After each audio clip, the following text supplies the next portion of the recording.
Victorian England, 1863. The grand spring ball at Pemberton Palace sparkled with the light of 1,000 candles, illuminating the cream of London society.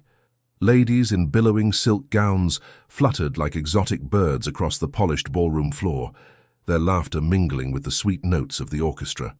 Yet in this sea of carefully orchestrated beauty, Lady Helen Ashford stood apart.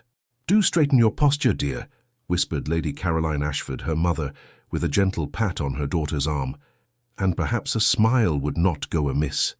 Helen obliged with a practiced curve of her lips that never quite reached her eyes. At 23, she had endured 5 seasons of balls, soirees, and garden parties, each one reinforcing what she already knew. She was not what society considered a prize. The fashionable silhouette demanded a willowy frame, while Helen possessed what her mother charitably called a robust constitution. Her figure, fuller than the current style demanded, became the subject of whispered comments behind fluttering fans. "I believe I shall take some air, Mother," Helen murmured, smoothing the emerald silk of her gown. "But Lord Fairchild's son has only just arrived," her mother protested. "Your father says he has excellent prospects, and I'm certain he'll find a suitable match before supper is announced," Helen replied, with a gentle firmness that brooked no argument. As she navigated the perimeter of the ballroom, Helen felt the familiar weight of disappointment settling over her shoulders like an unwelcome shawl. Her father, the Earl of Westbrook, had been unusually quiet on the carriage ride to Pemberton Palace. She had caught the concerned glances between her parents, another season passing, their only daughter still unwed, their hopes dimming with each declined invitation to dance. Helen found refuge in a relatively quiet alcove, partially concealed by a potted palm. From this vantage point, she observed the elegant choreography of society at play. Young debutantes with narrow waists and practiced giggles circled prospective suitors like delicate butterflies. Matrons with calculating eyes evaluated potential matches, measuring worth in acres and annual incomes. "You appear to be cataloguing the follies of mankind with remarkable attention to detail, Lady Helen." The deep voice startled her from her observations. She turned to find herself facing a tall figure dressed in impeccable evening attire. Even had he not spoken, Helen would have recognized Vincent Hastings, the Duke of Ashbourne. His reputation preceded him like a shadow, brilliant in business, merciless to rivals, and possessing a fortune that made even the most established families take notice. "Your Grace," Helen curtsied, hoping her surprise wasn't evident. "I was merely taking a moment's respite from the festivities." "A diplomatic answer," he remarked, his piercing grey eyes studying her with unexpected intensity. "Though I suspect you were contemplating how quickly you might escape without causing offence to your parents." Helen felt a flush rise to her cheeks. "You presume to know my thoughts remarkably well for someone with whom I've exchanged perhaps 10 words in all our previous encounters." A smile played at the corner of his mouth, not the practiced social smile she had seen him employ with others, but something more genuine. "Forgive me. I only meant to suggest that you seem as enthused about these proceedings as I typically am." The orchestra began the opening notes of a waltz, and couples moved toward the center of the ballroom. "One waltz with me, Lady Helen," the Duke said suddenly, "and you'll be my wife." Helen blinked, then let out a startled laugh. "My goodness, Your Grace, what a peculiar jest." "Is it?" His expression remained inscrutable, his hand extended toward her in invitation. "Surely you cannot be serious," Helen replied, glancing around to see if others were witnessing this strange exchange. "Perhaps I am. Perhaps I'm not," he answered, his eyes glinting with something she couldn't quite identify. "Does it matter? It's only a dance, after all." Something in his challenge awakened a spark of defiance in Helen. All evening she had been overlooked, dismissed by gentlemen seeking prettier, wealthier, more conventional partners. What harm could there be in one dance, even if the partner was the infamous Duke of Ashbourne?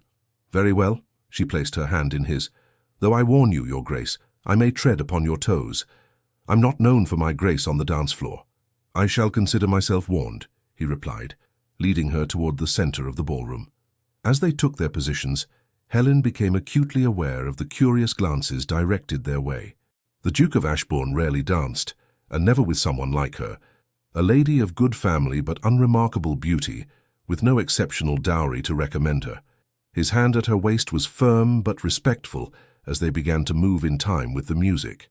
Helen had expected awkwardness, but found instead that they moved together with surprising ease. "You lied about your dancing abilities, Lady Helen," the Duke observed, after a particularly smooth turn. "Perhaps I merely wished to lower expectations," she countered. "A strategic approach," he nodded, the ghost of a smile appearing again, though unnecessary in this instance. As they continued to dance, Helen found herself studying the Duke's face, handsome in a severe way, with features that spoke of determination rather than classical beauty. His reputation for ruthlessness seemed at odds with the careful way he guided her through the steps of the waltz. "May I inquire as to why you singled me out this evening?" Helen asked, curiosity overcoming propriety. "Surely there are ladies present more suited to your station." "More suited?" He raised an eyebrow. "You're the daughter of an earl." "You know precisely what I mean," Helen replied, her voice low but firm. "I am not the sort of lady gentlemen typically seek as partners, either for a dance or for life." The Duke's eyes met hers with unexpected directness. "Perhaps that is precisely why I find you interesting, Lady Helen. You appear to be the only person in this room who isn't performing for an audience." Before she could formulate a response, the music drew to a close. Helen prepared to curtsy and make her retreat, but found her hand still firmly held in the Duke's grasp. "I believe I should return you to your mother," he said, but instead of leading her to the sidelines, he guided her to the very center of the ballroom. The master of ceremonies tapped his staff against the floor, a signal for attention. Conversations hushed as faces turned toward them. "Ladies and gentlemen," the Duke of Ashbourne's voice carried effortlessly across the now silent ballroom, "I am pleased to announce that this lovely lady has done me the honor of accepting my proposal. I present to you my fiancée, the future Duchess of Ashbourne, Lady Helen Ashford." Helen's world tilted on its axis. Surely she had misheard. This couldn't possibly be happening. "No, no, he is jesting," she protested, her voice barely audible over the sudden outbreak of gasps and murmurs. The Duke leaned close, his smile never wavering as he whispered, "She's merely overcome with emotion. Weren't expecting me to announce it quite so publicly, were you, my dear?" Before Helen could gather her wits to respond, her parents appeared beside them. Her father's face was alight with astonishment and delight, while her mother appeared on the verge of happy tears. "Your Grace, this is— we had no idea," the Earl of Westbrook stammered, clasping the Duke's hand with both of his own. "We are honored, truly honored." "Helen, darling," her mother embraced her, voice trembling with emotion. "Why didn't you tell us? Oh, what wonderful news." Around them, the ballroom had erupted into a buzz of conversation. Helen caught fragments of shocked whispers. How had plain Lady Helen secured the most eligible duke in England? What could he possibly see in her? Was there some scandal necessitating such a hasty engagement? "I think," said the Duke, smoothly inserting himself between Helen and the growing crowd, "that Lady Helen and I should step onto the terrace for a moment. The excitement appears to have overcome her." Without waiting for a response, he guided her through the French doors and into the cool night air of the terrace. The moment they were alone, Helen rounded on him. "Have you taken leave of your senses? What possessed you to make such an announcement?" Her voice shook with a mixture of anger and disbelief. The Duke's composed facade slipped for the first time that evening, revealing a flash of what appeared to be genuine confusion. "I must confess, Lady Helen, I did not expect you to accept my invitation to dance. When you did—" He paused, seeming to search for words, a novelty for a man known for his commanding presence. "I suppose I allowed the jest to carry further than intended." "A jest?" Helen's hands clenched at her sides. "You've announced our engagement to all of society as a jest." "I assure you it was not premeditated," he replied, his composure returning. "But now that it's done, perhaps we should consider the advantages." Advantages? What possible advantage could there be in this farce? The Duke leaned against the stone balustrade, studying her with those penetrating grey eyes. "You gain a husband of considerable means and influence. I gain a wife who, unlike most of the simpering debutantes in that ballroom, appears to possess both intelligence and character. It seems a fair exchange." Helen stared at him in disbelief. "You cannot possibly be suggesting we proceed with this charade. And what would you suggest instead? Shall we return inside and announce that it was all a misunderstanding?" Consider the consequences, Lady Helen. Your reputation would be in tatters. Your parents' disappointment would be profound. A disappointment engineered entirely by you, Helen pointed out, struggling to keep her voice steady. A shadow passed across the Duke's face. Perhaps. But the fact remains that we find ourselves in this situation nonetheless. He straightened, adjusting his already immaculate cuffs. I propose a compromise. We maintain the engagement for a period of 3 months. During that time, we will become better acquainted. If at the end of that period you find the prospect of marriage to me utterly intolerable, I will take full responsibility for breaking the engagement. Helen regarded him with suspicion. And why would you agree to such terms? What do you gain from this arrangement? For a moment, the Duke's expression softened into something almost vulnerable. Perhaps I simply find you interesting, Lady Helen. Is that so difficult to believe? Before she could respond, the terrace doors opened and her parents emerged, followed by several curious onlookers. "There you are!" her mother exclaimed. "Everyone is waiting to congratulate you both." The Duke offered his arm to Helen, his expression once again unreadable. "Shall we, my dear? Our audience awaits." With the weight of expectation pressing down upon her and no viable escape presenting itself, Helen placed her hand on his arm. As they stepped back into the blazing lights of the ballroom, she wondered what twist of fate had led her to this moment, and where this unexpected path might lead. 2 weeks later, Greystone Abbey rose from the misty Hampshire countryside like something from a Gothic novel, all imposing stone and ancient dignity. As the carriage bearing Helen and her lady's maid Clara wound its way up the long drive, Helen studied what was to be her future home, with a mixture of apprehension and reluctant fascination. "It's like something from a dream, milady," Clara whispered, her nose practically pressed to the carriage window. "Or perhaps a ghost story." "Let us hope it's the former rather than the latter," Helen replied, adjusting her bonnet nervously. This would be her first visit to the Duke's ancestral home, a proper introduction to the life that awaited her, should this strange engagement reach its intended conclusion. The past fortnight had passed in a blur of activity. News of the engagement had spread through London society like wildfire. Helen had found herself transformed overnight from an overlooked wallflower to the subject of intense scrutiny and speculation. Ladies who had previously barely acknowledged her existence now called upon her mother daily, fishing for details of the courtship that had seemingly materialized from thin air. The Duke, meanwhile, had performed his role as devoted fiancé with surprising dedication. He had called upon her daily, bringing thoughtful gifts that displayed an unexpected understanding of her interests, rare books of poetry, botanical illustrations, even a small telescope after she had mentioned a childhood fascination with astronomy. Yet despite his attentions, Helen remained wary. She had caught glimpses of a different man behind the polished facade, moments of genuine wit, flashes of vulnerability quickly masked. But could she truly trust someone who had entangled her in this charade to begin with? The carriage rolled to a stop before the grand entrance. Helen took a steadying breath as a footman opened the door and offered his hand to help her descend.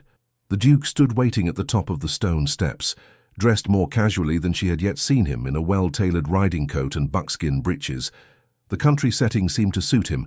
He appeared more at ease here than in London's ballrooms.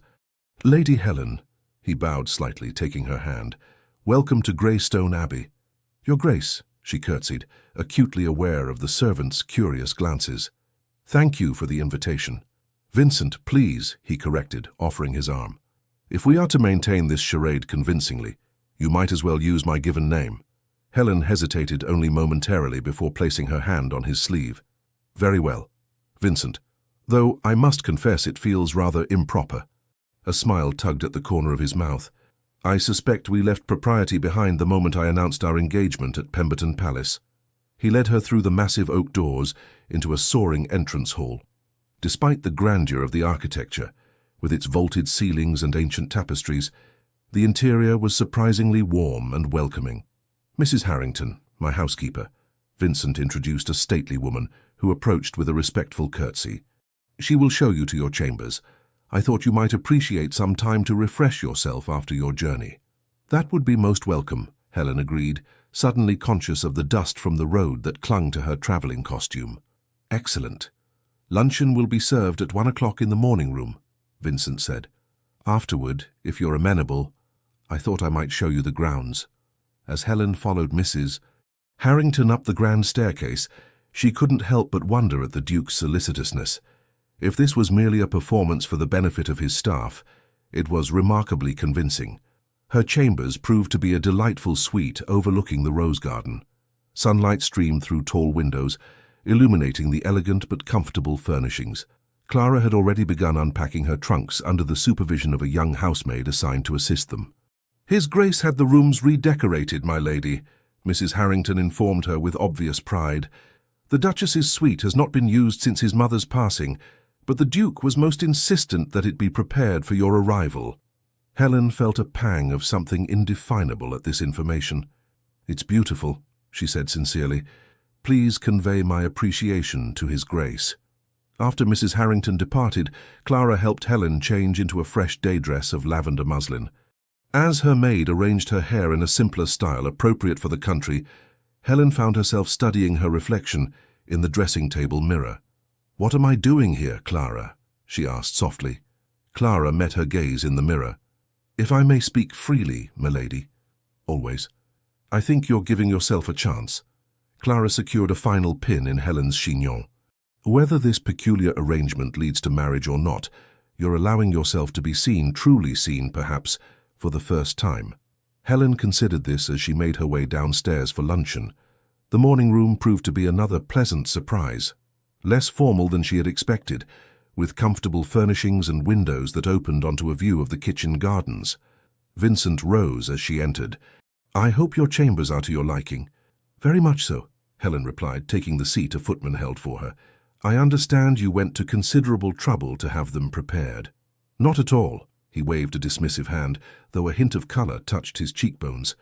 "It seemed only fitting that my future Duchess should have appropriate accommodations." They dined on cold fowl, fresh bread, and early summer strawberries. To Helen's surprise, the conversation flowed naturally.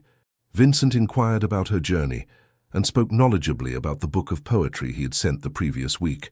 "I must confess," she said as they finished their meal, "I find it difficult to reconcile the man before me with the ruthless businessman I've heard described in London drawing rooms." Vincent's expression shuttered briefly before he replied, "Perhaps both versions contain elements of truth. Business requires a certain resoluteness that personal relationships do not." "And which version am I experiencing now?" Helen asked boldly. His grey eyes met hers with unexpected candour. "I'm not entirely certain myself, Lady Helen. This situation between us has taken me into uncharted waters." Before Helen could pursue this intriguing admission, they were interrupted by a footman announcing the arrival of unexpected visitors. "Lady Sophia Blackwood and Mrs. Penelope Crawford, Your Grace." Vincent's expression darkened momentarily. "Show them to the blue drawing room. We shall join them shortly." Once the footman had departed, Vincent sighed. "I apologize for the interruption. Lady Sophia is my godmother's daughter and has taken it upon herself to guide me in social matters since my return from abroad." "I see," Helen said carefully, noting the tension that had entered his bearing. "Should I be concerned?" "Only if you dislike excessive flattery concealing thinly veiled interrogation," he replied dryly, standing to offer his arm. "Shall we face the Inquisition together?" The blue drawing room contained two elegantly dressed visitors. The younger, whom Helen immediately identified as Lady Sophia, possessed the kind of classical beauty that turned heads in any gathering: golden hair, perfect features, and a willowy figure currently draped in expensive French silk. The older woman, presumably Mrs. Crawford, had the sharp-eyed look of someone who missed nothing. "Vincent, darling," Lady Sophia rose in a flutter of azure fabric, extending her hands. "We simply couldn't wait for a formal invitation to meet your bride-to-be." The slight pause before bride-to-be spoke volumes. Vincent took her hands briefly before stepping back. "Lady Sophia, Mrs. Crawford, may I present Lady Helen Ashford, daughter of the Earl of Westbrook?" Helen curtsied politely. "I'm pleased to make your acquaintance." "Lady Helen," Lady Sophia's smile didn't quite reach her eyes.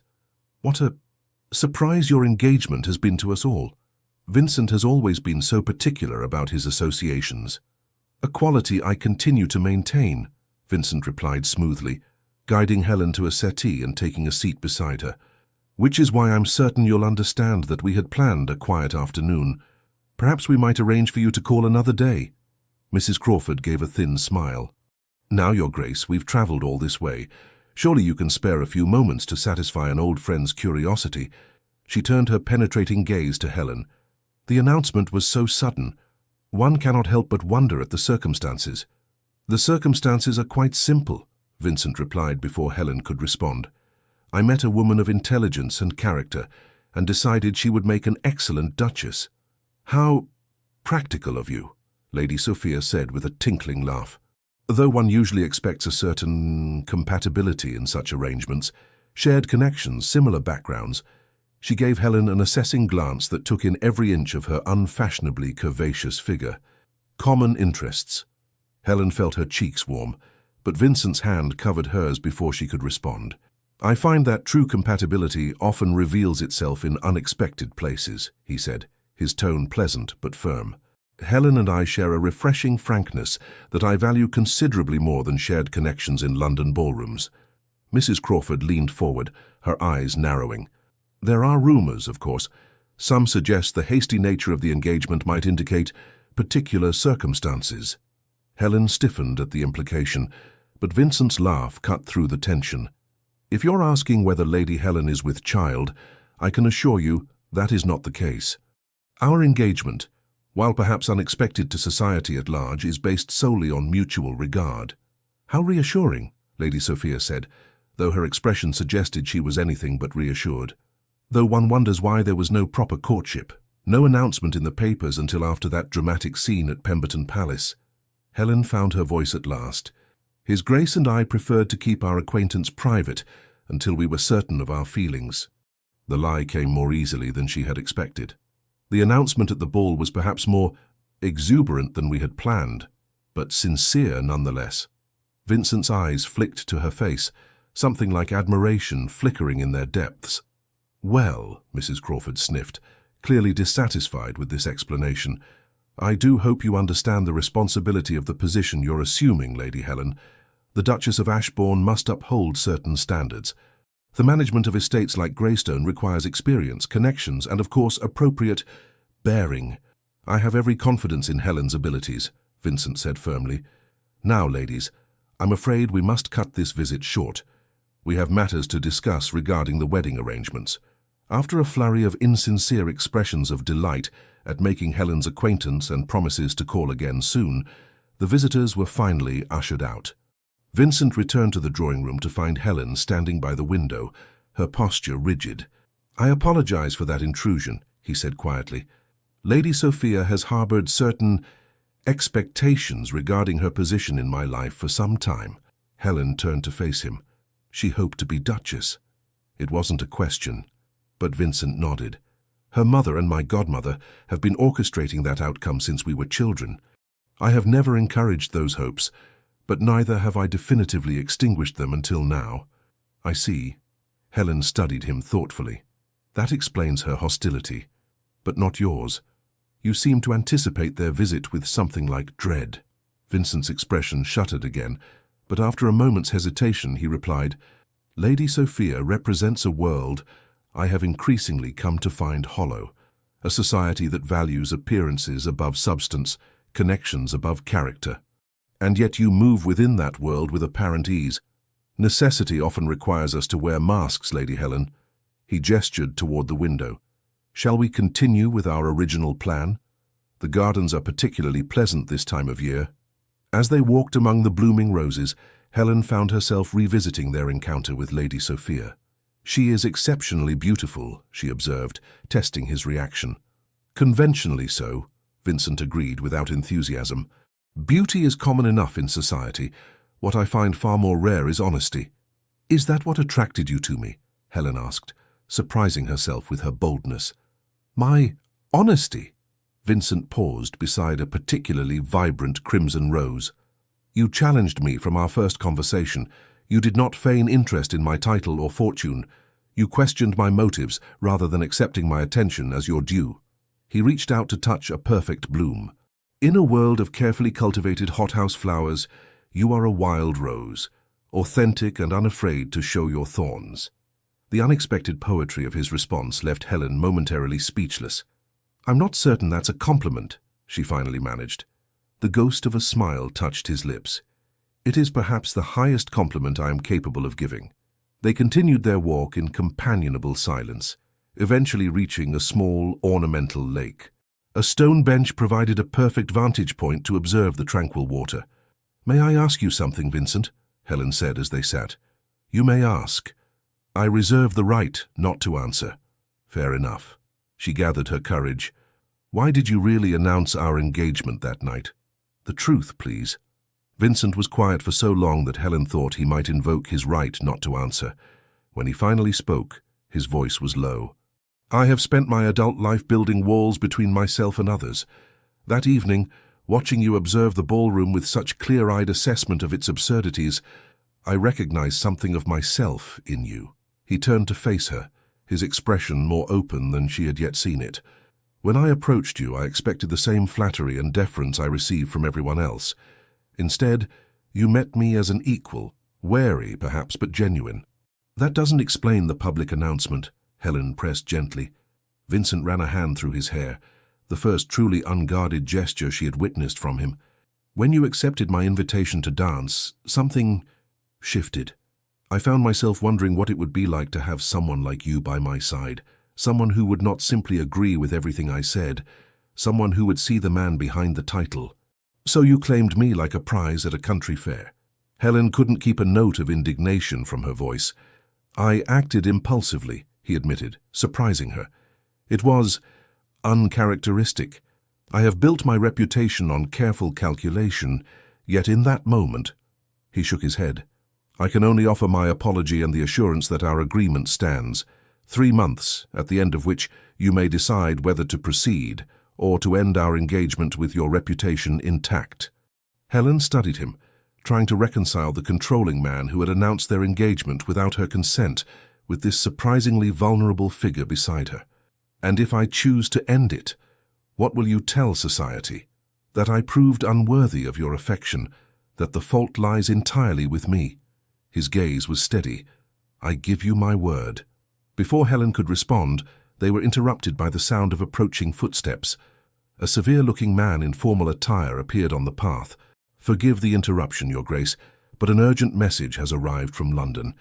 It concerns the Harrington investments." Vincent's expression immediately transformed, the vulnerability vanishing behind the mask of the calculated businessman. "I'll attend to it directly, Simmons." He turned to Helen with a bow. "Please excuse me, Lady Helen. Duty calls." As he strode away, Helen remained on the bench, contemplating the puzzle that was Vincent Hastings. Which was the true man? The ruthless duke of reputation, the impulsive suitor who had claimed her at the ball, or the surprisingly thoughtful companion of this afternoon? And more troubling still, why did she find herself increasingly drawn to discovering the answer? 1 month later. "I absolutely refuse to discuss this matter further," Vincent's voice carried from behind the closed door of his study. "My decision is final." Helen paused in the corridor, hesitant to intrude on what was clearly a tense conversation. She had arrived at Greystone Abbey that morning for a week-long visit, accompanied by her mother as propriety demanded. After settling in, she had sought out Vincent to discuss the upcoming dinner with the local gentry, their first public appearance as an engaged couple in Hampshire society. "You cannot be serious about this marriage," came another voice, female, cultured, and unmistakably Lady Sophia's. "Think of your position, your reputation." Helen knew she should withdraw, but found herself rooted to the spot. "My position and reputation are precisely why I make my own choices in this matter," Vincent replied, his tone cooling further. "I neither seek nor require your approval, Sophia. But she is all wrong for you. Too plump, too opinionated, too ordinary. What will people say? They will say that the Duke of Ashbourne chose a woman of intelligence and character, rather than an empty-headed society puppet." A sound of frustration from Lady Sophia. "This is about your father, isn't it? This ridiculous rebellion against everything he valued." "Enough!" Vincent's voice cracked like a whip. "My father's values brought nothing but misery to all who depended on him, including my mother. I'll thank you not to invoke his memory in my house." "Vincent, please." Lady Sophia's tone softened to a honeyed plea. We have known each other since childhood. Everyone has always expected that we would eventually— Your expectations are not my obligation, Vincent interrupted. Now, I believe this conversation is concluded. Helen hastily retreated several steps before the door opened. Lady Sophia emerged, her perfect features flushed with anger. She froze when she spotted Helen. "Eavesdropping, Lady Helen? How appropriate for a future duchess." Her voice dripped with disdain. Before Helen could respond, Vincent appeared behind Sophia. His expression shifted subtly when he saw Helen, the cold mask softening into something warmer. "Helen," he stepped forward, deliberately placing himself between the two women. "I wasn't aware you had arrived. I trust your journey was pleasant." "Quite pleasant, thank you," Helen replied evenly, refusing to be provoked by Lady Sophia's accusation. "Mother and I have just settled in." "Splendid." "Lady Sophia was just leaving," Vincent said pointedly. Sophia's mouth tightened, but she managed a brittle smile. "Indeed I was. Do enjoy your rustic celebration with the local gentry." She directed a final barbed glance at Helen. "So fitting for your future duchess to practice with the minor nobility before attempting to manage London society." With that parting shot, she swept down the corridor, her expensive silk rustling with each angry step. Vincent waited until she had disappeared around the corner before turning to Helen with a sigh. "I apologize for that unpleasantness. Sophia has difficulty accepting situations that don't conform to her expectations." "So I gathered," Helen replied, studying him. The strain around his eyes spoke of deeper tensions than a mere social disagreement. "Are you quite all right, Vincent?" He seemed startled by the question. "I'm perfectly fine. Why do you ask?" "Because you look like a man who has been fighting battles on multiple fronts," she said frankly. "And because I couldn't help but overhear part of your conversation." At his raised eyebrow she added, "Not deliberately, I assure you, but Lady Sophia's voice carries remarkably well when she's agitated."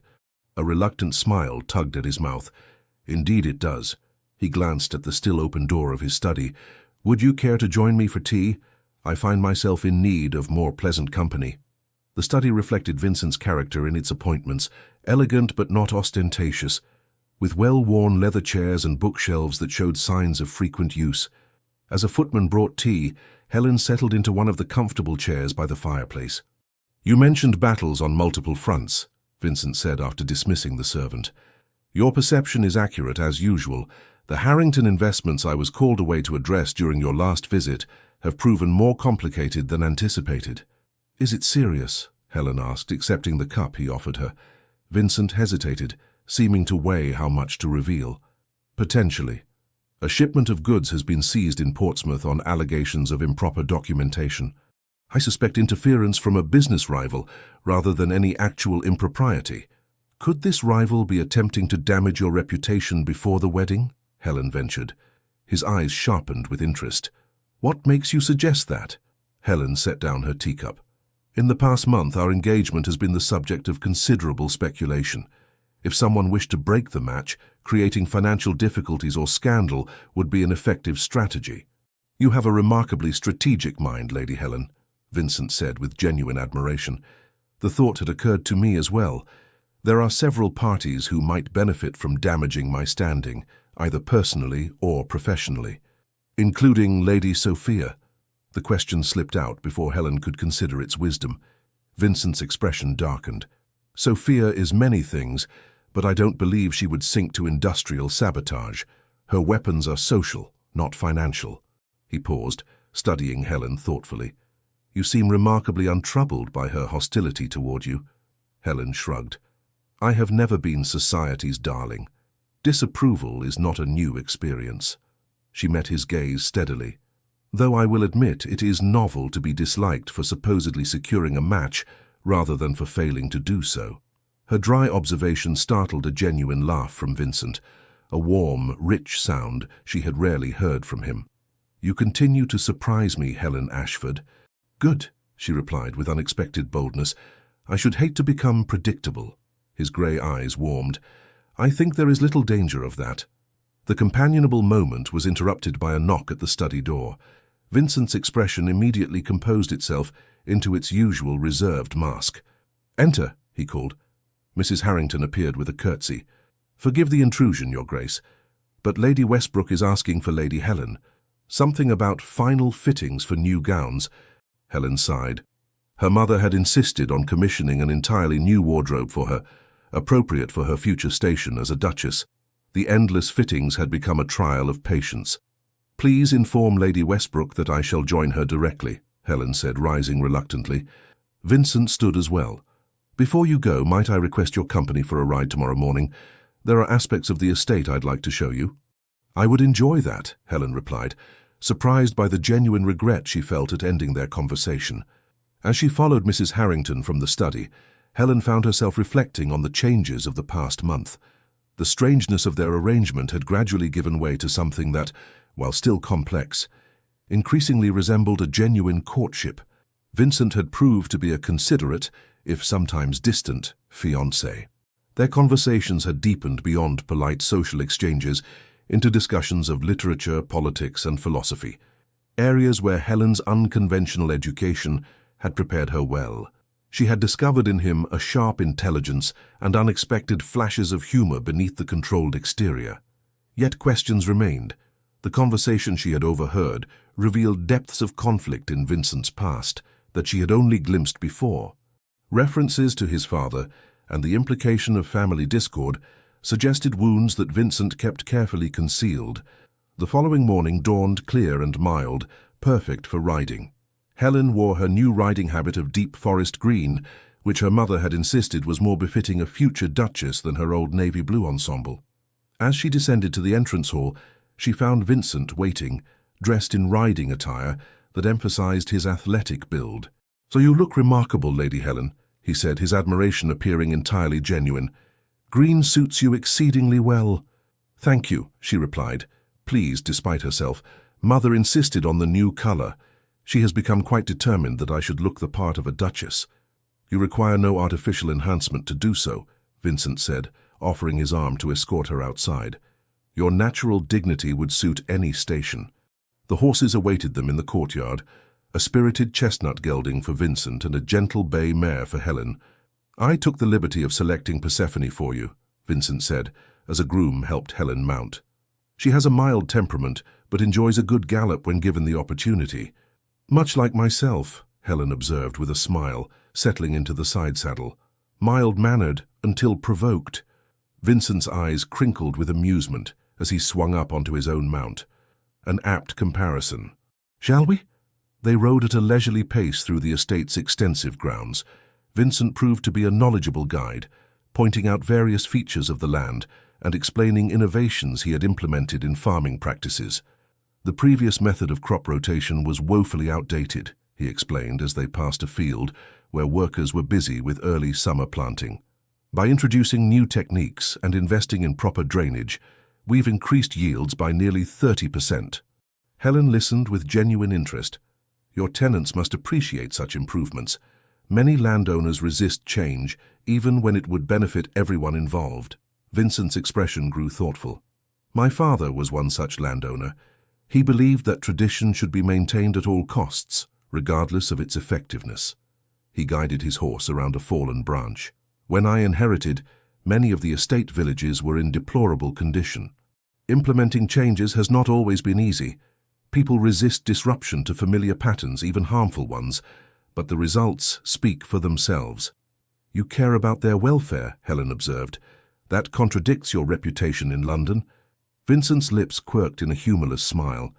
"The ruthless Duke makes shrewd business decisions that increase his already substantial fortune. That is what society sees and reports.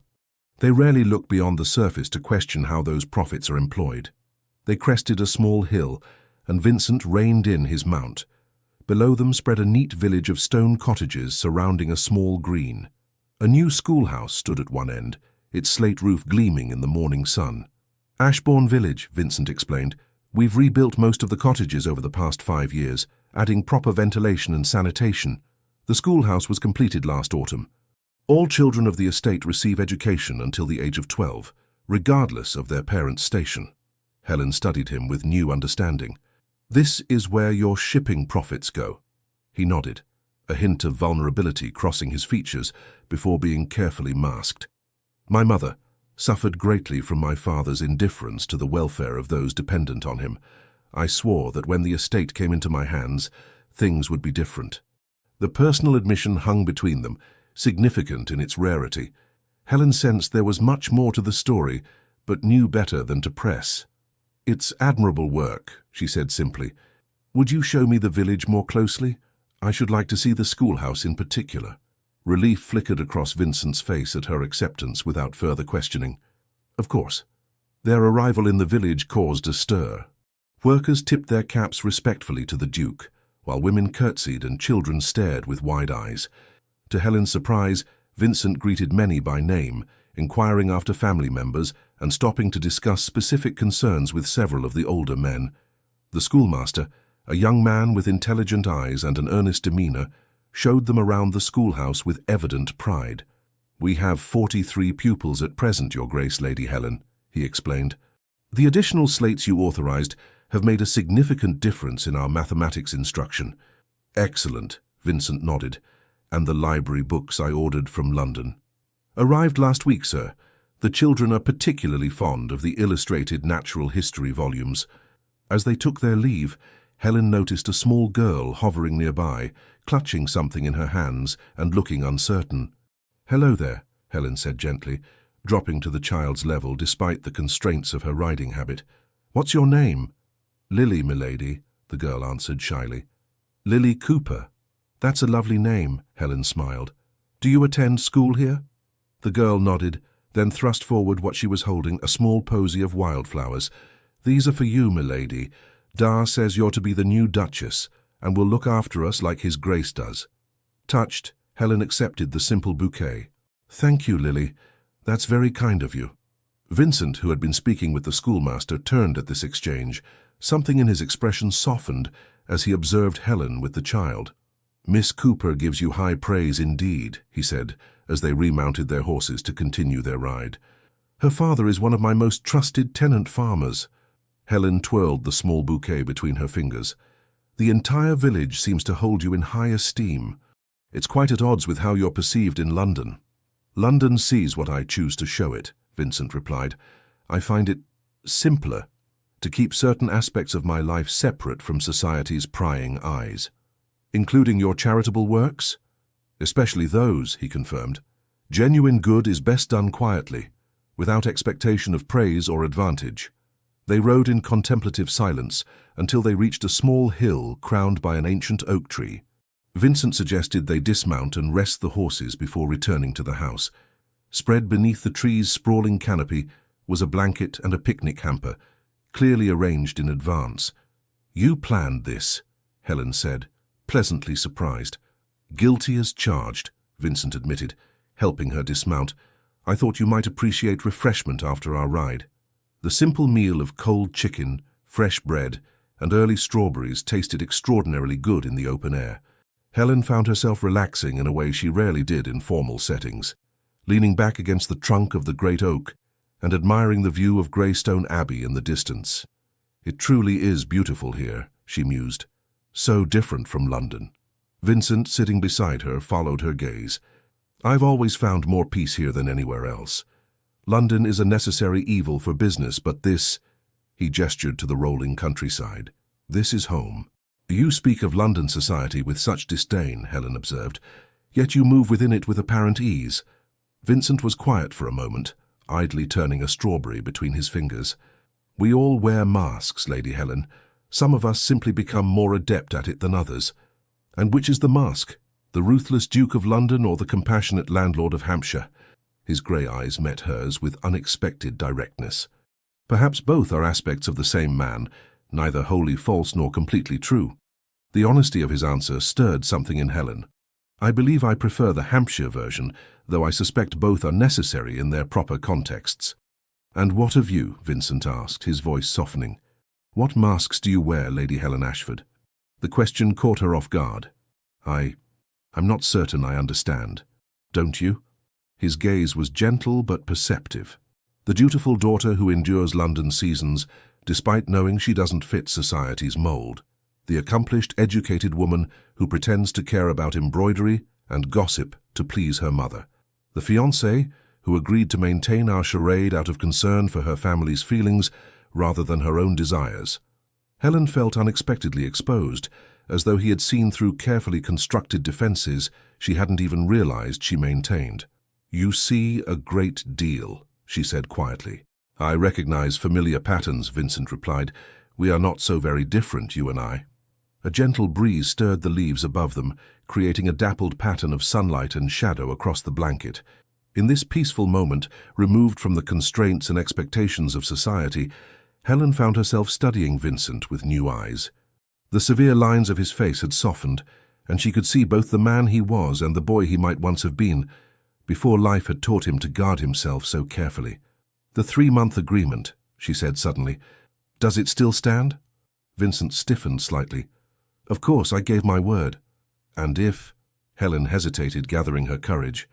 "If at the end of that time I were to decide that I wished the engagement to continue, not as a charade but in truth, what would you say?" The question hung in the air between them, more revealing than any declaration. Vincent's eyes widened fractionally before his composure returned. "I would say," he replied carefully, "that I would consider myself fortunate beyond measure." "Would you?" Helen pressed, needing more than a polite response. "Or would you merely be honoring an obligation created by your own impulsive announcement?" Vincent moved closer, his gaze never leaving hers. "Helen," he said, using her given name without the formal title for the first time, "whatever impulse led me to claim you that night, I have not regretted a single day of our engagement. Quite the contrary.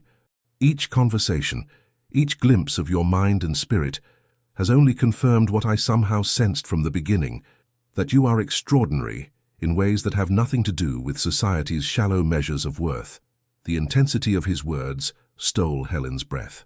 "I'm beginning to think," she said softly, "that the Duke of Ashbourne is a far more romantic figure than his reputation suggests." A smile, a true, unguarded smile, transformed Vincent's face, only with the right inspiration.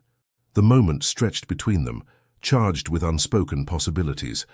Vincent's gaze dropped briefly to her lips, and Helen felt a flutter of anticipation. But before he could act on the impulse, the distant sound of hoofbeats interrupted the moment. A rider approached at speed, one of Vincent's grooms, his expression urgent. "Your Grace," he called, reining in his lathered mount. "Begging your pardon, but you're needed at the house immediately. Mr. Simmons says it's most urgent. Something about the Portsmouth shipment and allegations in the newspapers." Vincent's expression instantly transformed back into the controlled mask of the Duke. "What allegations?" "I don't know the particulars, sir, but Mr. Simmons says there are reporters from London asking questions, and Lady Sophia has arrived with her mother, insisting on speaking with you." Helen saw Vincent's jaw tighten. "Tell Simmons I'll be there directly."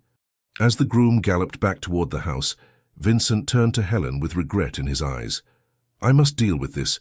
Would you mind if—" "Go," Helen said firmly. "I can find my own way back. This clearly requires your immediate attention." Vincent hesitated. "Helen, whatever you may hear, we shall discuss it later," she assured him. "Some battles must be fought alone first." "I understand." Gratitude flashed in his eyes. He bowed over her hand, pressing a brief, unexpected kiss to her fingers, before mounting his horse and riding swiftly toward the house.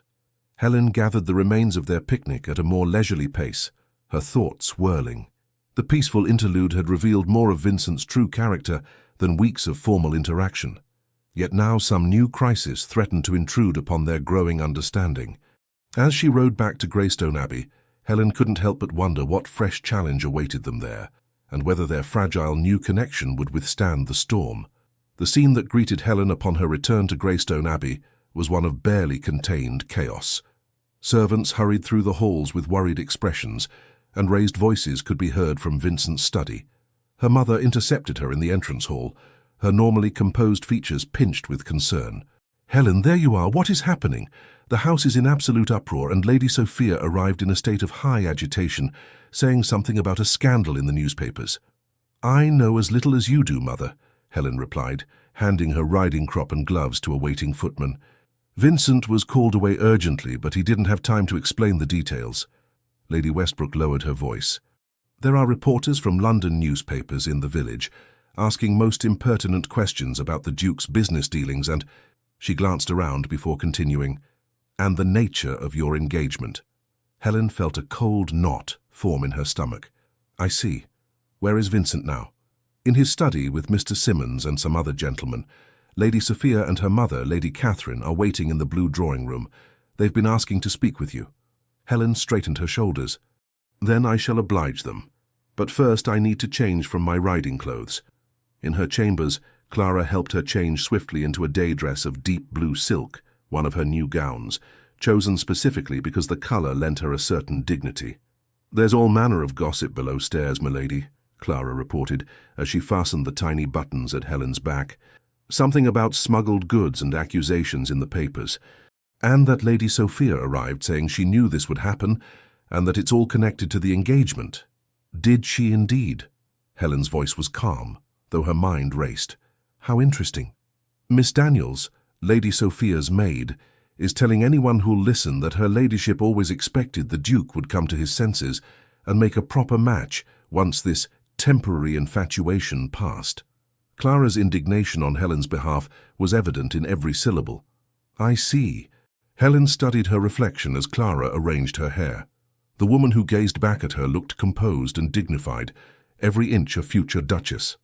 I believe it's time I had a frank conversation with Lady Sophia. The blue drawing room contained Lady Sophia and an older woman who could only be her mother, Lady Catherine Blackwood. Both women rose as Helen entered, their expressions a study in barely concealed satisfaction. Lady Helen, Lady Catherine inclined her head with minimal courtesy. How good of you to join us. I trust you are aware of the situation. I understand there is some concern regarding newspaper reports, Helen replied evenly, though I have not yet had the opportunity to learn the specifics. Allow me to enlighten you, Lady Sophia said with false sweetness. The London papers are reporting that Vincent's shipping company has been caught smuggling luxury goods to avoid import duties. The Portsmouth authorities have seized a shipment worth thousands of pounds, and there are suggestions that this practice has been ongoing for some time. Lady Catherine made a sound of distress. The Ashbourne name has never before been tainted by scandal. In my late husband's time as the Duke's guardian, such a thing would have been unthinkable. I find it equally unthinkable now, Helen said firmly. Vincent runs his business affairs with absolute integrity. Lady Sophia gave a delicate laugh. Your loyalty is touching, if misplaced. But you must understand, Lady Helen, that this situation changes everything. The scandal will be devastating unless managed properly. And you believe yourselves qualified to manage it? Helen asked, arching an eyebrow. We have been connected to the Ashbourne family for generations, Lady Catherine said stiffly. My husband was the late Duke's closest friend and Vincent's godfather. We understand what is at stake. Which is why, Lady Sophia added, leaning forward earnestly, we believe the most prudent course of action would be to announce the dissolution of your engagement immediately. Helen maintained her composure with effort. I fail to see how abandoning Vincent at the first sign of difficulty would improve matters. Lady Catherine's expression hardened. Be sensible, girl. Your hasty engagement was surprising enough when Vincent's reputation was unblemished. Now with scandal brewing, society will inevitably draw unfortunate conclusions about the nature of your connection. They will assume, Lady Sophia spelled out bluntly, that Vincent was entrapped into offering for you, perhaps through some impropriety, and that this business scandal is merely the first indication of his judgment being compromised. Or, Helen countered, they might conclude that in times of trouble true character reveals itself, both in those who stand firm and those who seek advantage from others' misfortunes. Lady Sophia flushed. You mistake our intentions. We care deeply for Vincent's welfare. So deeply that you arrived with remarkable speed to suggest I abandon him at the first hint of trouble. Helen shook her head. Forgive me if I find your concern somewhat calculated. The door opened before either woman could respond, and Vincent entered the room. His face was grave, the strain of the past hours evident in the tightness around his eyes, but his bearing remained proudly erect. Ladies, he acknowledged them with a slight bow. I apologize for keeping you waiting. Lady Catherine rose immediately.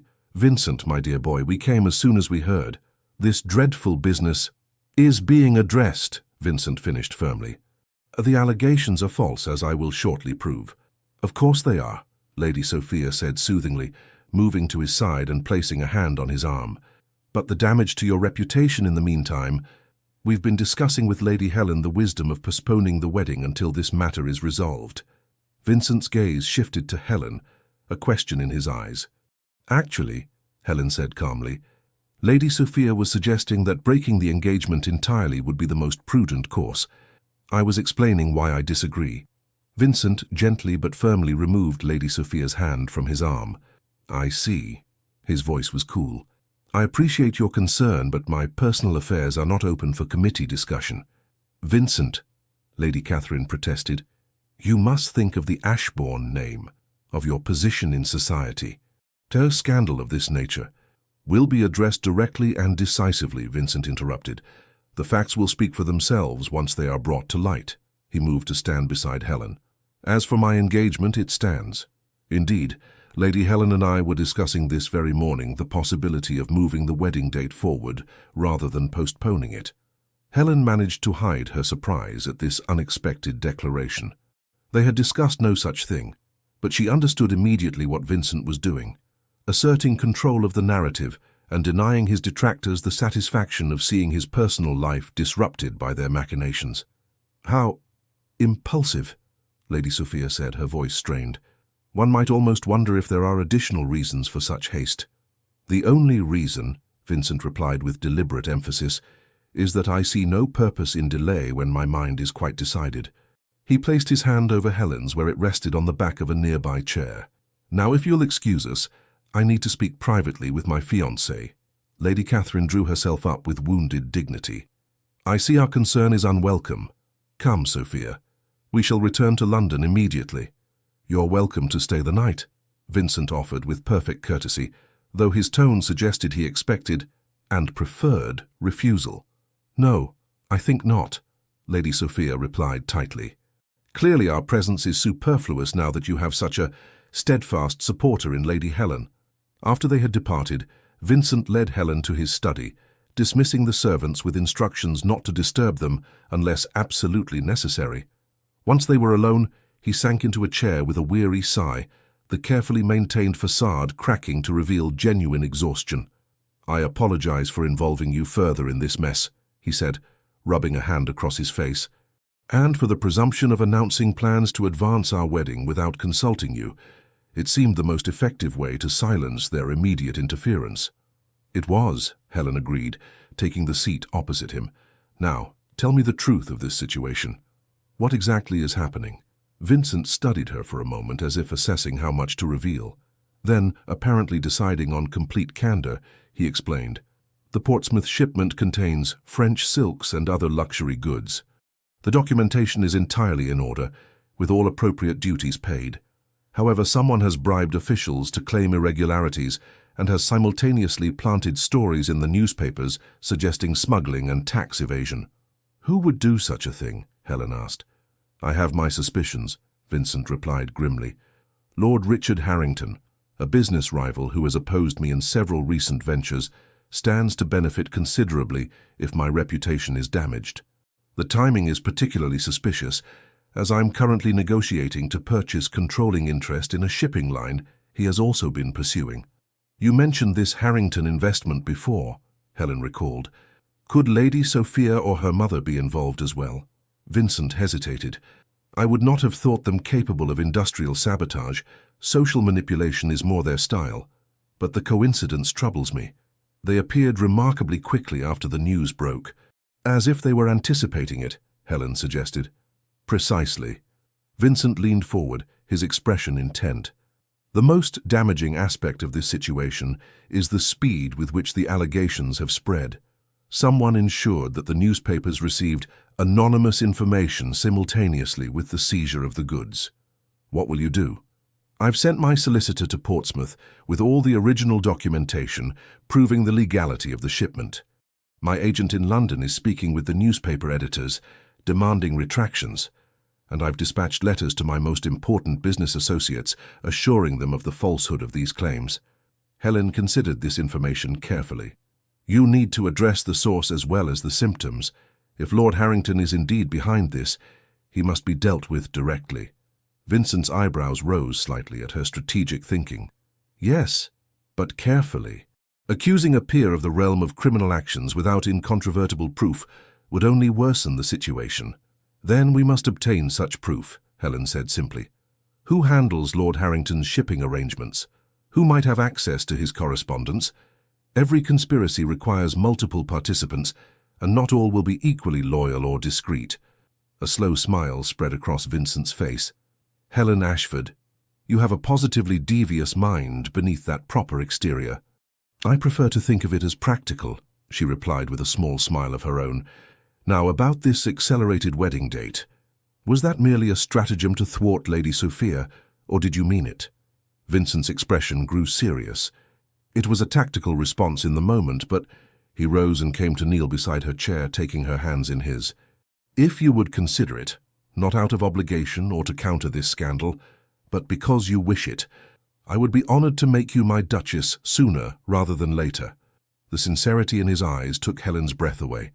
This was no longer the calculated arrangement they had begun with, but something far more meaningful.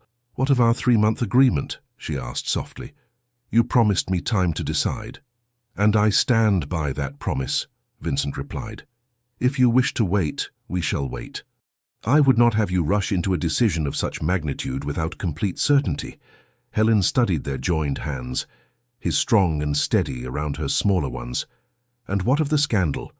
Won't it reflect poorly on me to marry a man under such a cloud, however unjustly it formed? That is precisely why I would release you from any obligation if you wished it, Vincent said gravely. I would not have your reputation tarnished by association with mine. My reputation, Helen replied with unexpected firmness, is my own to risk, and I find I have developed a rather strong aversion to allowing others to dictate the course of my life based on their narrow definitions of propriety. Hope flickered in Vincent's eyes. Does that mean— It means, Helen interrupted gently, that I have no intention of abandoning you to face this alone. As for hastening the wedding, she paused, considering her words carefully. I believe we should resolve the immediate crisis before making such a decision, not out of doubt or hesitation, but because I would have our wedding day unclouded by scandal or speculation. Vincent raised her hands to his lips, pressing a fervent kiss to her fingers. You continue to astonish me, Helen Ashford. When I made that impulsive announcement at Pemberton Palace, I could not have imagined finding a woman of such strength and character. Nor could I have imagined finding a man whose public mask concealed such depth and integrity, Helen replied softly.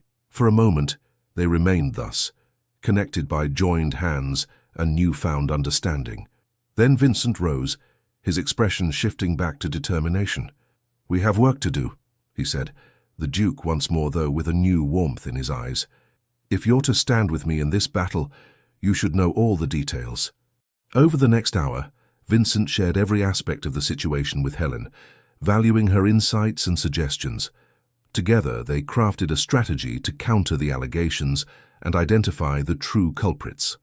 By the time they emerged from the study, a plan was in place, one that would require both Vincent's business acumen and Helen's social intelligence to execute successfully. The following days passed in a flurry of activity. Vincent travelled briefly to London and Portsmouth to address the business aspects directly, while Helen managed affairs at Greystone Abbey, receiving visitors with calm dignity and neither confirming nor denying the various rumours that circulated. When Lady Caroline expressed concern about the potential scandal affecting Helen's reputation, her daughter surprised her with her resolute response. If I were to abandon Vincent at the first sign of trouble, Helen said firmly, what would that say about my character? What kind of duchess would I be if I valued social approval above loyalty and justice? But darling, her mother protested weakly, your future position will be what I make of it, Helen interrupted gently. Vincent has shown me that titles and wealth mean nothing without integrity to guide their use.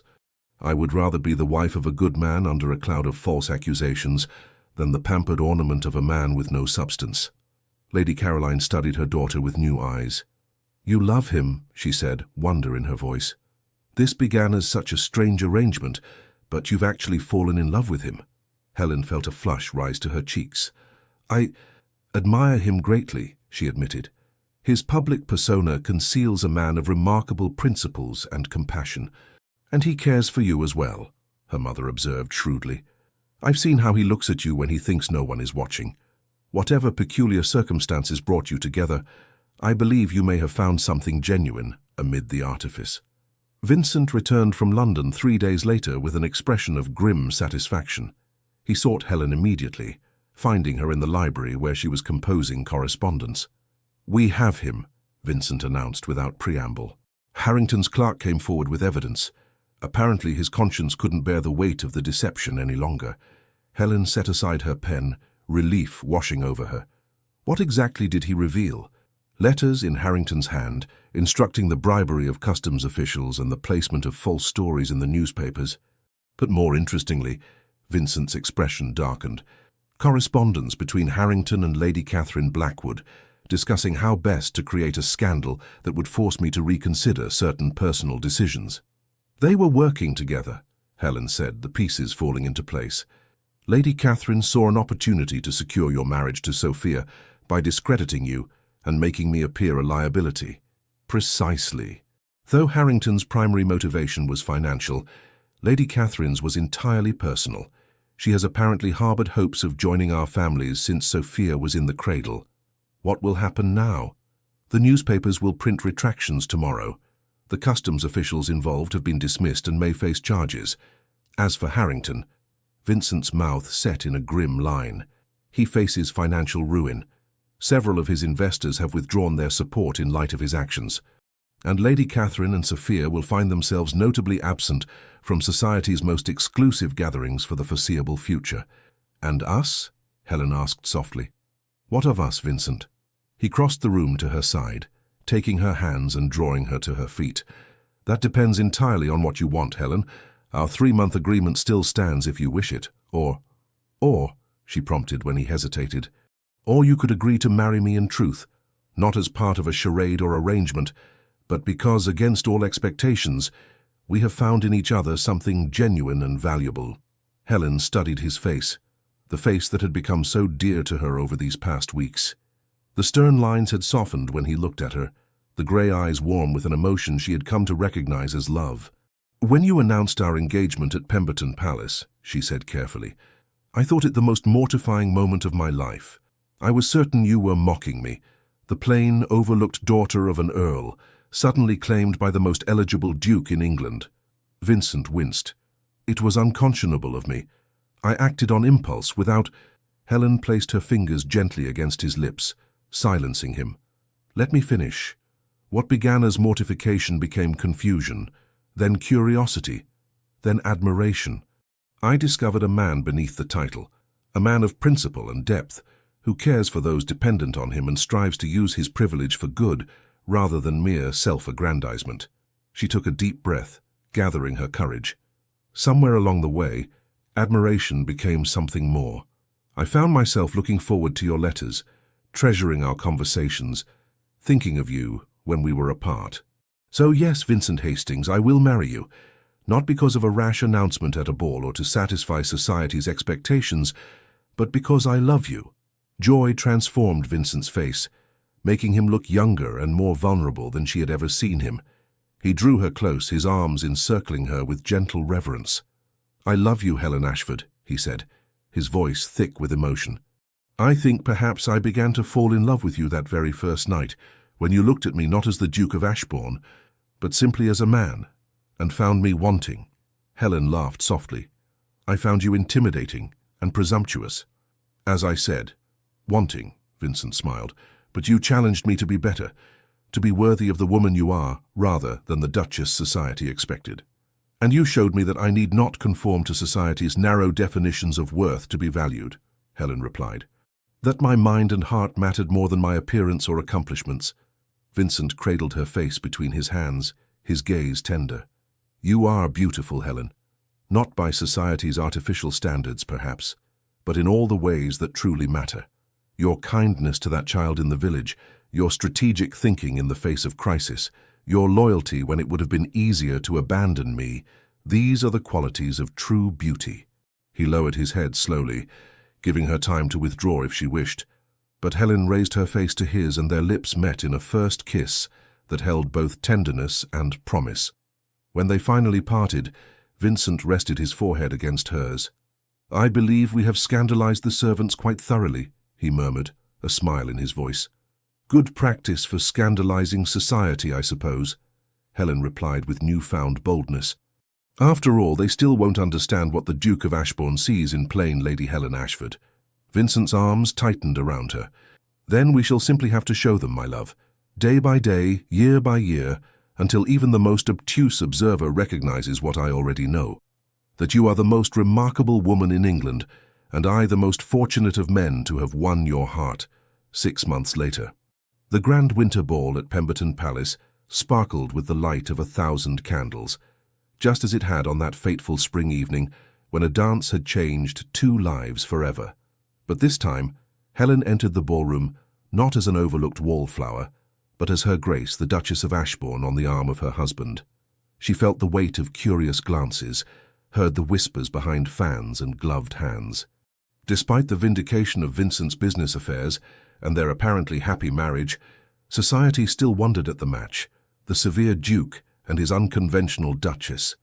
Lady Sophia stood across the room, her beauty as striking as ever, but her expression sour as she watched them.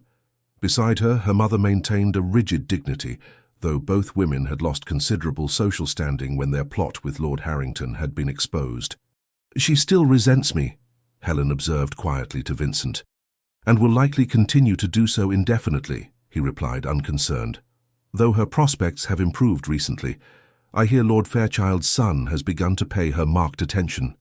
"The same Lord Fairchild's son my mother once hoped would notice me," Helen noted with ironic amusement. "Life takes unexpected turns, does it not?" Vincent's hand covered hers where it rested on his arm, his touch warm and reassuring. "The best turns are the ones we never see coming."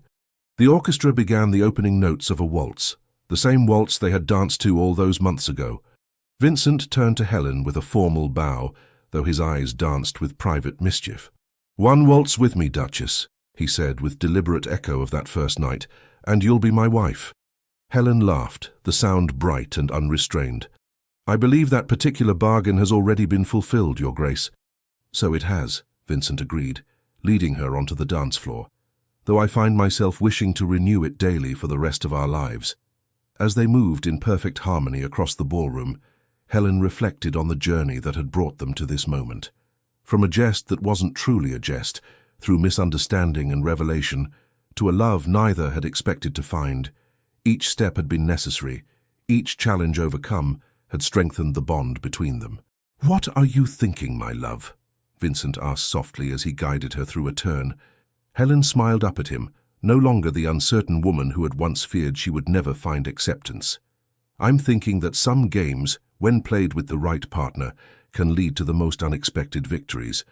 Vincent's eyes warmed with understanding and love, and some declarations, even when made impulsively, can reveal truths we hadn't yet acknowledged to ourselves.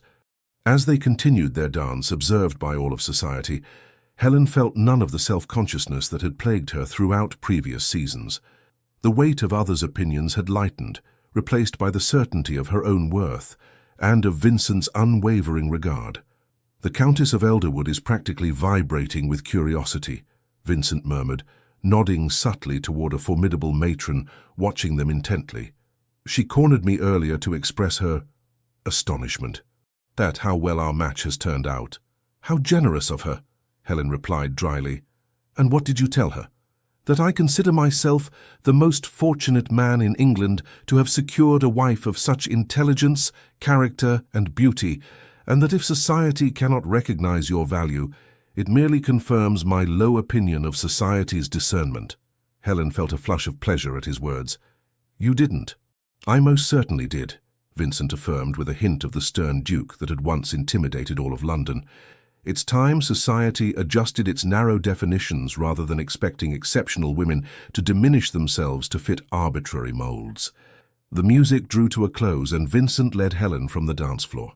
As they moved through the crowd, Helen caught fragments of conversation, speculation about her gown, commissioned from Paris, her jewellery — Vincent had gifted her the Ashbourne sapphires — and whether her figure had changed in a way that might suggest an heir was forthcoming, it had not, though not for lack of mutual desire for a family.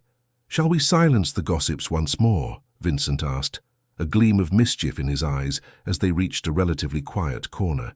"What did you have in mind?"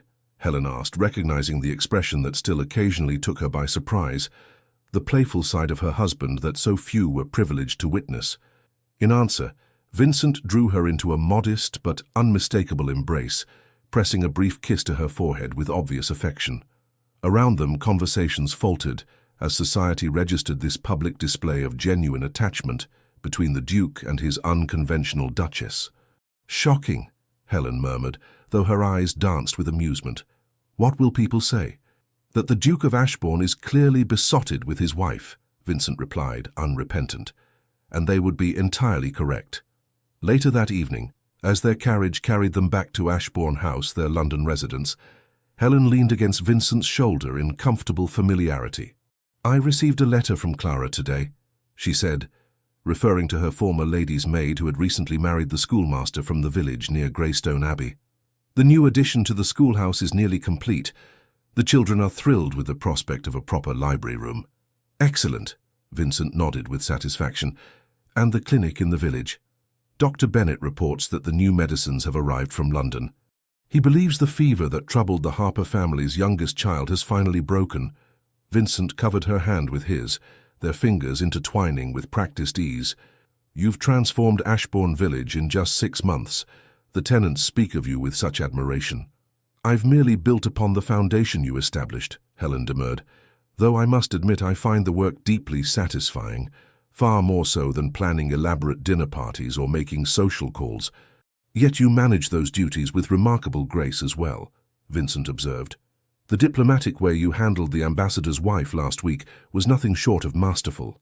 Helen smiled at the memory. "She reminded me of Lady Sophia, all polished exterior concealing a rather barbed interior. Once you learn to recognize the type, they become easier to manage." The carriage turned onto the quiet street where Ashbourne House stood, its windows glowing with welcoming light. As they approached, Helen reflected on how completely her life had changed since that spring evening, when a simple waltz had altered her destiny. "Happy?" Vincent asked softly, studying her contemplative expression. "Immensely," she replied without hesitation, "though sometimes I still find myself marveling at the strange path that brought us here. If you hadn't approached me that night, if I hadn't accepted your invitation to dance, if I hadn't made that impulsive announcement," Vincent added, a shadow of old regret crossing his features. Helen turned to face him fully. "I've never asked you directly what made you do it. What possessed you to announce our engagement before all of society when we had barely exchanged more than a dance?"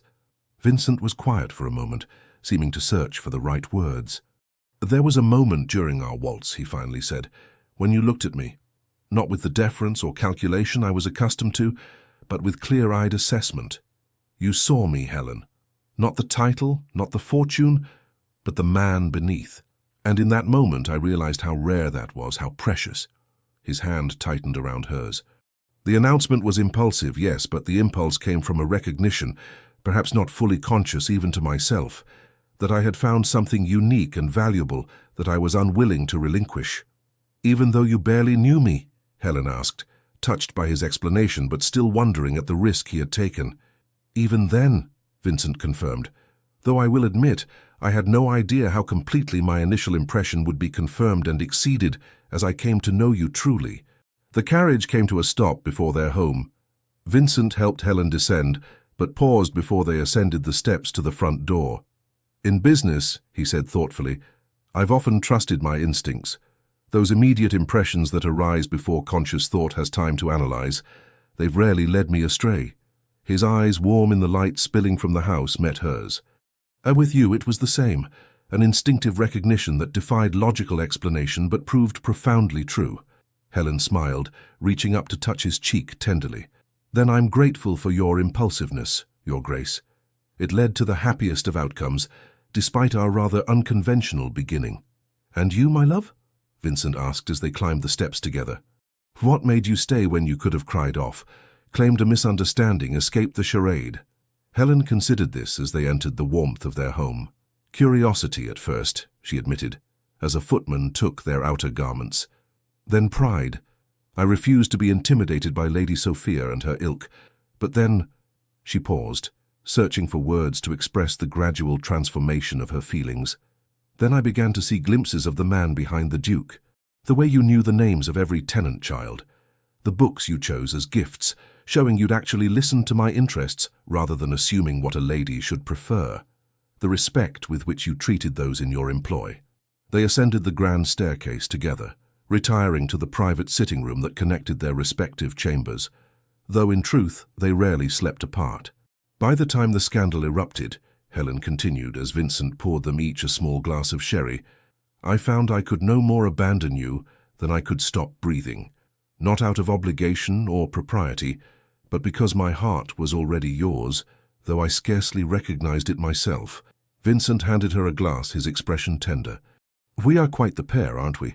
Both of us discovering our true feelings almost by accident, through a charade that became more genuine than either of us anticipated. Perhaps not so accidental, Helen mused, sipping her sherry thoughtfully. Perhaps some part of you recognized what you truly wanted that night at Pemberton Palace, and perhaps some part of me recognized it too when I accepted your invitation to dance despite all my reservations. Vincent set aside his glass and drew her into his arms. Whatever forces brought us together, impulse, fate, or hidden wisdom, we didn't recognize at the time. I thank heaven for them daily. As do I, Helen whispered, rising on tiptoes to meet his kiss. Later, as they lay in the peaceful darkness of their bedchamber, Vincent's arm curved protectively around her waist. Helen reflected on their extraordinary journey. From a reluctant charade to the deepest truth of her life, the love that had transformed her, from an overlooked wallflower to a woman who knew her own worth, independent of society's narrow judgments. Vincent, she murmured, uncertain if he had already drifted to sleep. Yes, my love. His voice was drowsy but attentive. Do you ever wonder what might have happened if you hadn't made that announcement? If we had simply danced and parted, returning to our separate lives? He was quiet for a moment, his hand drawing gentle circles on her arm. I suspect, he finally said, that I would have found some other way to pursue you. The announcement merely accelerated what I believe was inevitable. Inevitable? Helen smiled in the darkness. That seems rather confident, Your Grace. Not confidence, Vincent corrected softly. Faith. Some connections are too profound to be denied, regardless of the circumstances of their beginning. His arms tightened around her. Whether it took one dance or 100, I believe we would have found our way to each other. Helen nestled closer, her heart full. From a game to forever, she whispered. And I would play it again exactly the same way, Vincent replied, for it led me to you. Outside, snow began to fall over London, covering the city in a blanket of pristine white. But within the walls of Ashbourne House, the Duke and his Duchess lay wrapped in the warmth of a love that had begun with a simple waltz and a bold declaration, a love that would continue to deepen through all the seasons of their lives together. For what had started as just a game had become the most precious reality, a truth more beautiful and enduring than either could have imagined on that spring evening when a dance had changed their destinies forever. The end. Dear listener, as the final notes of our story fade like the last candles at Pemberton Palace, I invite you to linger a moment longer in this quiet space between tales. In Vincent and Helen's unexpected journey, perhaps you glimpsed something of your own path through life's grand ballroom. How many of us, in our 7th or 8th decade, still carry the weight of society's judgments from years past? Those whispers that once told us we were too much of this or too little of that, too plump, too outspoken, too cautious, too bold. Helen's transformation reminds us that it's never too late to shed the confining corsets of others' expectations. At 23, she discovered her worth beyond the measuring tape of Victorian society. At 60, 70, or beyond, we too can still surprise ourselves by stepping into new dances, by allowing ourselves the freedom of 2nd, 3rd, or 4th chapters. Vincent's discovery that the masks we've worn for decades can become so familiar we forget they are not our true face, speaks to those of us who've spent lifetimes perfecting our public performances. What courage it takes to set aside these comfortable disguises, to allow someone to see the vulnerability beneath our carefully constructed fortifications. Yet what freedom awaits in that tender unveiling?